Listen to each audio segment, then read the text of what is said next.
నమస్తే, welcome to hit TV. నేను మీ మాధురి. ఈ రోజు మనతో పాటు ఉన్నారు శివరుద్ర గురూజీ. నమస్తే గురూజీ. చెప్పండమ్మా. గురూజీ, ఇప్పుడు చాలా మంది ఆడవాళ్ళు వస్తున్నారు, పీరియడ్స్ అనేది తప్పు కాదు, మేము పూజలు చేస్తాం ఇట్లా అట్లా అని, ఇది అంతా మనకి నడుస్తూనే ఉంది. ఇంకా అయితే నా క్వశ్చన్ ఏంటి అంటే, ఓకే పీరియడ్స్ నేను కొంతవరకు ఓకే, ఇది ప్రకృతి, నాకు దైవం ద్వారా వచ్చింది, నాకు తల్లి ఆడ జన్మ ఎత్తాను కాబట్టి ఆ ఆడ జన్మ ద్వారా నాకు ఒక ఈ ఋతుక్రమం అనేది నాకు వచ్చింది, ఇది ప్రకృతి.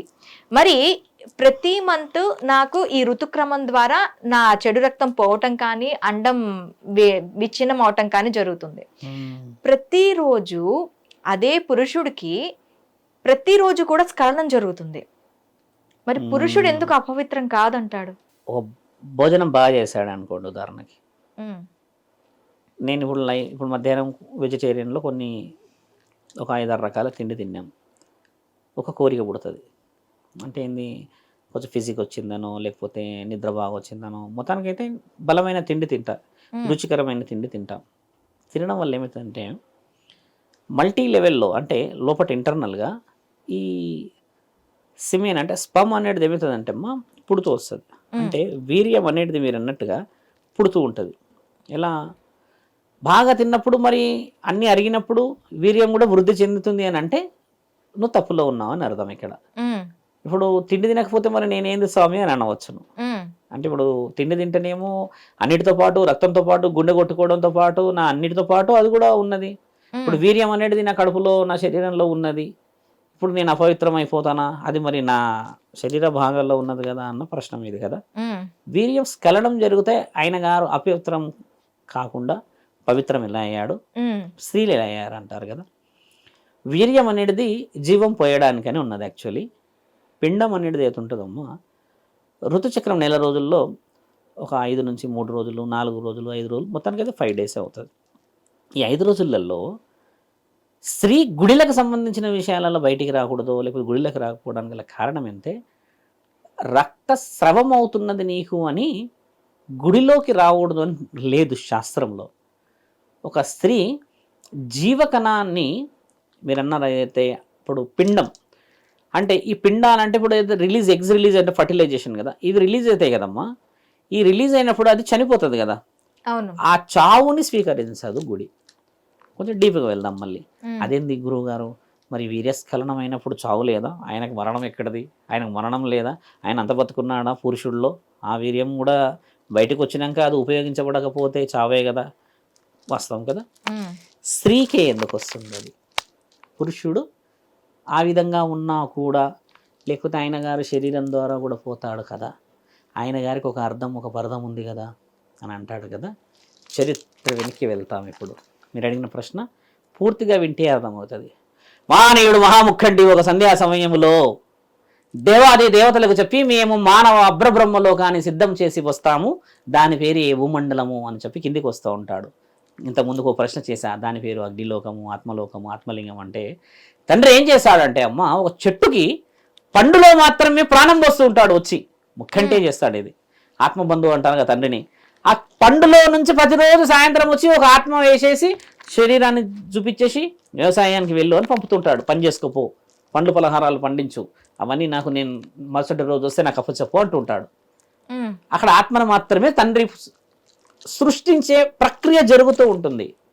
అయితే మళ్ళీ ఇక్కడ మనల్ని తప్పుపట్టకూడదు, మీరు తప్పుపట్టకూడదు, వాళ్ళు తప్పుపట్టకూడదు, నేను శాస్త్రం చెప్తున్నాను. అక్కడ ఏం జరుగుతుంది, ఇద్దరు కలిసి ఒకరోజు ఈయన గారేంది 5 గంటలకు 6 గంటలకు వచ్చేస్తాడు, హడావిడిగా త్రిశూలం పట్టుకొని భార్యడు, అందులో పడు తీస్తాడు, అందులో ఒక ప్రాణం మీద పోసేస్తాడు, ఆయన గారిని పనికిలో అంటాడు అనేది ఒక ఆలోచన వచ్చి అసలు ఆ పండులో ఏముందో అని తీస్తారు. బాగా గమనించాలి. ఇద్దరే ఉంటారు అక్కడ, ఆత్మలే ఉంటాయి అక్కడ, ఆడమగ లేరమ్మా. బాగా గమనించాలి. మీరు అన్న ప్రశ్నకి నేను మళ్ళీ వస్తాను. అక్కడ ఉన్న ఆ పండుని తీసేసి అసలు ఇది ఏమున్నది అని ఇలా తీస్తారు, ఇలా తీస్తారు, అలా తీస్తారు, ఇలా తీస్తుంటే ఎటు తీసినది అలా ఇలా ఉంటుంది రూపం కదా, ఎటు తీసినది మళ్ళీ మోల్డ్ అవుతూ ఉంటుంది. ఇలా ఏం లేదు కదా అని మళ్ళీ దానికి అక్కడ పెడదామని చూస్తారు. పెడదామని చూస్తే మళ్ళీ ఒకసారి తెంపిన తర్వాత పెట్టడానికి రాదు. తండ్రి అప్పటికే వచ్చే సమయం అవుతుంటుంది. ఇక మహాముఖంటి మరి పంచభూతాలు కదులుతాయి కదా, వస్తుంటాడు. ఆయన గారు వస్తూనే ఉన్నారు, తండ్రి అని చెప్పేసి హడావిడి నన్ను తినేసే నువ్వు సగం తిను నేను సగం తింటామని తినేస్తారు. గబడ తినేసే దాంట్లో ఎలా తింటారంటే ఫస్ట్ ఎవరికైతే చేతికిస్తారో పండు ఉన్న వాళ్ళు ఇలా మొత్తం కొరికి తినేస్తూ ఉంటారు. ఎందుకంటే పొర మిగిలినంత నువ్వు తినేసే నేను తినేస్తారు. ఇంకా తోడ్చుకొని నిల్చున్న సమయంలో తండ్రి వస్తాడు, గమనిస్తాడు ఏదో జరిగింది ఇక్కడ, ఏం జరిగింది అని అంటాడు. అన్న తర్వాత ఏం లేదు మీరు చేయండి మీ పని ఏదో చేస్తారు కదా అంటే అటు ఇటు చూసి ఇకపైన మేము వచ్చే అవకాశం లేదు, అవసరం అంతకన్నా లేదు, మీ అంతలా మీరు చేసుకోవాల్సిన పనులు మీరే అన్నీ చేసుకోవచ్చు, నేను మాత్రం చేయాల్సిన ప్రక్రియ ఎప్పటికైనా నా చేతుల ద్వారా జరుగుతుంది అని అంటాడు. అలా అయినా జరుగుతుంది మాకు తెలియదు కదా, అసలు మీరు రావాలి, మీరు రాకపోతే మాకు భయం అవుతుంది అని అనేసరికి భయం అవుతుంది. ఆయన ఒక్కడే కనబడేవాడు, మిగతా ఎవరు కనబడరు. ఇలా నియమాలు వచ్చేసరికి ఒక్కోసారి అదురుకపోగానే మహాముఖంటే ఒక చిరునవ్వు నవ్వి వెనక్కి చూసి ఏం చేశారు మీరు ఇప్పుడు చెప్పండి అని అంటే ఆ పండును తీసి మేము తిన్నాము అని అంటారు. ఎవరు తిన్నారు మొదట అంటే ఈయన గారు తిన్నారు మొదట. ఏం తిన్నాడు ఆయన? పూర మొత్తం తినేశాడు. ఈయన గారు ఏం తిన్నారు? మిగిలిందంతా తినేశాడు. ఓహో, ఎక్కడైతే బయటి పొరను తిన్న వాళ్ళు ఉన్నారో వాళ్ళు ఇకపైన గర్వాన్ని బయటికి ధరించెదరు. ఎవరైతే లోపలిది తిన్నారో వాళ్ళు ఇకపైన వీర్యం ద్వారా వారి శరీరం నుంచి వీరి శరీరము కలిసినప్పుడు నా ఉపయోగం పడుతుంది. అది 6వ నెలను 5వ నెలల నీకు పిండమని ఈయనకు అండమని, ఈ పిండాన్ని అండాన్ని కలిపిన తర్వాత ఫలదీకరణ చెందిన ఆత్మని నేను వేస్తాను కాబట్టే అండం పిండం కలిసినందుకు నేను బ్రహ్మాండాధిపతిని అయ్యాను. ఇకపైన నేను బ్రహ్మాండంలో కూర్చుంటా. మీ ఇద్దరి అండం ఫలదీకరణ చెందిన బిడ్డ, ఆ బిడ్డ ద్వారా గర్వం దాల్చిన అబ్రబ్రహ్మలోకంలో రాత బ్రహ్మ రాస్తాడు. మీ జీవితం మొత్తం విష్ణు మహానీయుడు చూస్తాడు. కాలం తీరిన తర్వాత ఈ మహాముక్కంటిని చేరడానికి అదే ఆత్మరూపంలో నా దగ్గరికి చేరుతామని పరమాత్ముడు చెప్తాడు. ఈ ప్రశ్నకు వచ్చాను నేను. ఏమన్నారు? వీర్యం ఎలా చెడయింది అన్నారు. పొరపాటు ఇద్దరి ద్వారా జరిగింది కాబట్టి పొరపాటులో పురుషుడు శరీరంలో వీర్యం ఉత్పత్తి జరిగిన తప్పే, కానీ పురుషుడిది ఏమున్నది ఇక్కడ అండంత పిండం స్థలం ఉంది. అంటే ఫలదీకరణ చెందడం చేతనే జీవానికి ప్రాణం వస్తుంది కదా. ఇక్కడ స్త్రీది ఏమవుతుందంటమ్మా, పురుషుడి యొక్క కలయిక జరిగినప్పుడు ఫలదీకరణ జరగకుండా తనంతల తన చావబడుతుంది కాబట్టి అపవిత్రం భావిస్తారు. ఇక్కడ అక్కడ ఆయన అపవిత్రం భావించడానికి రాదు. ఇక్కడ స్త్రీలు తక్కువ కాలేదు. మళ్ళీ బాగా అనిపించండి, సృష్టి రహస్యంలో జరిగిన విషయాలనే ఆడమ్ అండ్ ఆపిల్ అని చెప్పేసి సంవేర్ వీల్ మనం అప్పట్లో వినేవాళ్ళం. కొన్ని స్టోరీస్ ఉన్నాయి, సిగ్గుపడిందంట, కూర్చుందంట, హెయిర్ వచ్చిందంట, ఇలా కొన్ని విధాలుగా చెప్పారు కదా. దాని అంతరార్థం మన శాస్త్రంలో ఎక్కడ రాసిందంటే అమ్మ, శివపురాణములో శివుడి పెళ్లి రోజు చెప్పుతారు ఈ కథ. శివుడు ఇలా కొట్టినప్పుడు నువ్వెవరయ్యా అని అడుగుతారు బ్రహ్మ విష్ణువులు ఇద్దరు. నేనే మహాముఖంటిని, నేనే ఈ యొక్క సమస్త సృష్టికి అధిపతిని అని అన్నప్పుడు నీవు ఎలా అధిపతి అయ్యావు అని అంటే అది ఒక పోతుంది కదా అగ్నిలింగం ఇద్దరి మధ్యలో నుంచి. అది తండ్రి యొక్క అగ్నిలింగం పోయినప్పుడు ఆ అగ్నిలింగాన్ని తండ్రి గట్టిగా పట్టుకొని చూయిస్తాడు. ఇలా కొట్టి చూయించినప్పుడు అంత వేడిని మీ ఇద్దరు తట్టుకోలేక పైన కోళ్ళు కింద కోళ్ళు వెళ్ళారు వెతకనీకి. అలాంటి వేడిని నేను పట్టుకోగలిగాను కాబట్టి ఆత్మలని నేను సృష్టించగలను అని తండ్రి చెప్పాడు అక్కడ. ఆ తర్వాత ఆయన చేసిన గొప్పతనాన్ని మెచ్చి ఆయన అంతటి వీరుడు అంతటి గొప్పవాడు ఉన్నాడని గమనించి ఆయనకు వాళ్ళిద్దరు ఘనంగా మనకు ఒక అధిపతి వచ్చాడు, మనకు అనుకోడు ఒక సారథి ఉన్నాడు చెప్పుకోవడానికి. కానీ అందరు ఏకమైన వాళ్ళు బ్రహ్మ విష్ణు మహేశ్వరులు. ఆ గుడి ఇప్పటికీ మీకు మాకు అందరికీ తెలుసు, అదే అరుణాచలేశ్వరుడు. అక్కడ జరిగింది అరుణగిరి అంటారు. అది ఆయన గారు చేసిన మహాఘనకార్యాలు ఆ గుడి ప్రాంతంలో జరిగాయని శాసనం ఉంది. ఇంత రుజువులు ఉన్నాయి కాబట్టి ఇక్కడ శ్రీమూర్తి తప్పు ఎక్కడయింది? వినన్నట్టుగా ఎక్కడా తప్పు కాలే. కొంతమంది దీనికి ఏం చెప్తారనంటే నెలసరిలో ఉన్నప్పుడు మీరు రాకూడదు అంటే, ఎందుకు రాకూడదు అనేది నా స్త్రీ చెప్పేంత వరకు, మన స్త్రీలు చెప్పేంత వరకు దేవుడికి కూడా తెలియదు. దేవుడే నియమాలు నిబంధనలు పెట్టినప్పుడు దేవుడు ఎలా తప్పుడు అంటాడని నా ప్రశ్న. ఇక్కడ తప్పుడు దేవుడు అన్నాడు. ఇక్కడ ఏముంటుందంటే పూర్వం వ్యవసాయం కదమ్మా, అందరూ ఆ గొడ్డలి ఏమంటారు పార పట్టుకొని గడ్డపార పట్టుకొని నాగలి పట్టుకొని ఇవన్నీ వ్యవసాయాలు చేతులతో చేసేటి. అప్పట్లో ఈ ట్రాక్టర్స్ లేవు కాబట్టి స్త్రీ ఇన్ని పనులు చేసి కూడా ఇంటికి వచ్చి పని చేయాలి. పురుషుడి కంటే స్త్రీ శక్తి స్వరూపరాలు. ఎలా అంటే 12 to 12 ఒకవేళ స్త్రీ పనిచేసింది అనుకోమ్మా, పురుషుడు కూడా పనిచేస్తే 12 to 1 12 to 12 చేసినాక 12 hours స్త్రీ ఇంటికి వచ్చేసి తోముతుంది, బట్టలు పిండుతుంది, పోస్తుంది, వంట వండేసి మళ్ళీ 1 గంటన్నర సేపు ఏకధాటిగా పనిచేస్తుంది ఎంత అలసిపోయినా. పురుషుడు వచ్చేసి అలా వరుగుతాడు. ఇక్కడ శక్తి ఎవరికి ఉన్నట్టు? స్త్రీకి కదా. ఇది గమనించాం మనం. ఆయన గారికి ఇలా ఉన్నాడు అలా ఉన్నాడు, ఆయన చాలా శక్తివంతుడు, పురుషుడు వెలిసిపోయాడు. ఇది ఎక్కడా లేదు నియమం. పూర్వం ఇద్దరు యుద్ధాలు చేసేవాళ్ళు, స్త్రీ చేసేది పురుషుడు చేసేది. ఆ నియమం ఎలా వచ్చిందంటే ఒక మహానీయుడు ఒక కారణజన్ముడు మొదలుపెట్టాడు ఇవన్నీ. ఎలాగా తక్కువ చేయడాలు ఎక్కువ చేయడాలు, అది చేయడాలు ఇది చేయడాలు, మీరు ఇట్లా అనడం వల్ల వచ్చింది.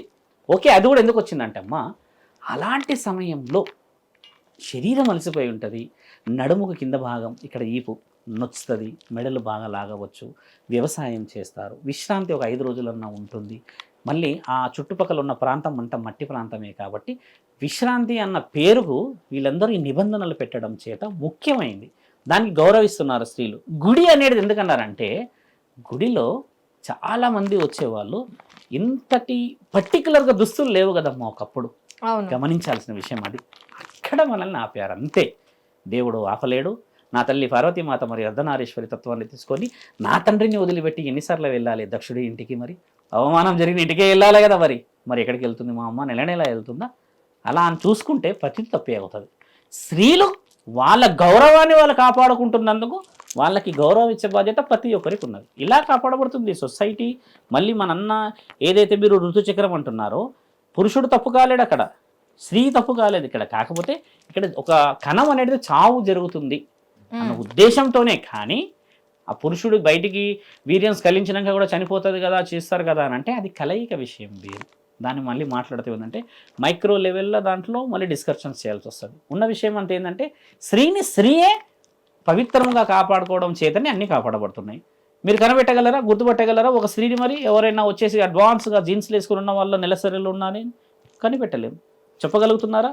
లేదు, చెప్పరు కూడా. వాళ్ళు చెప్పి వాళ్ళు తక్కువ చేసుకోలేరు, చెప్పకుండా ఎక్కువ చేసుకోలేరు. కానీ వాళ్ళు ఒకటి ఏం చేస్తారంటే గౌరవంగా నేను గుడికి రాలేదలుచుకోలేదు అన్న మాటని గౌరవిస్తాం. అది కదా మరి ఆడపిల్లల గొప్పతనం. అంతేకాని ఆడపిల్లలు నువ్వు కనిపెట్టరా ఆయన అంటే మరి గడపకు కూడా తెలియదంట అంటారు తప్పు చేస్తే. ఇవన్నీ నియమాలు ఉన్నాయి మన దగ్గర, అవన్నీ పట్టించుకోకూడదు.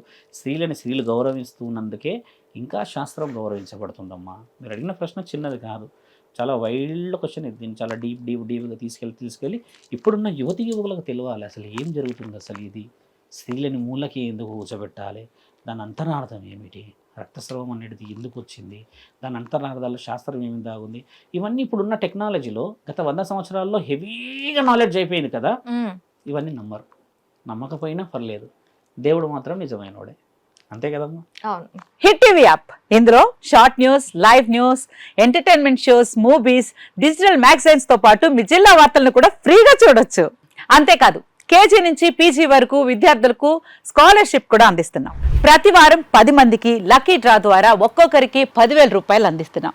ఇంకెందుకు ఆలస్యం, వెంటనే హిట్ టీవీ యాప్ ని డౌన్లోడ్ చేసుకుని ఫ్రీగా ఎంటర్టైన్మెంట్ పొందండి. Hit TV app. Hit TV app. Please download hit TV app. Hit TV app ని ఫ్రీగా డౌన్లోడ్ చేసుకొని ఎంజాయ్ చేయండి. మీకు నచ్చిన ఎంటర్టైన్మెంట్ కోసం హిట్ టీవీ యాప్ ని ఫ్రీగా డౌన్లోడ్ చేసుకొని ఎంజాయ్ చేయండి. హిట్ టీవీ యాప్ ని డౌన్లోడ్ చేసుకుని ఆస్వాదించండి, ఆశీర్వదించండి. ఇంతమంది సెలబ్రిటీలు హిట్ టీవీ యాప్ ని డౌన్లోడ్ చేసుకోండి అని చెప్తున్నారంటే ఎంత మంచి యాప్ ఆలోచించండి.